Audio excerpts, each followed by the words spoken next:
साई दयालं साई कृपालं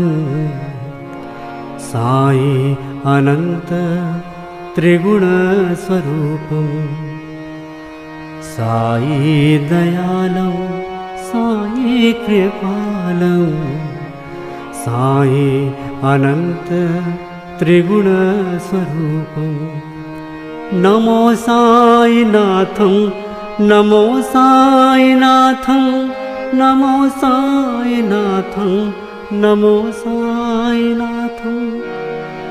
नमो साईनाथं नमो साईनाथं नमो साईनाथं नमो साईनाथं साई दयालं साई कृपालं साई अनंत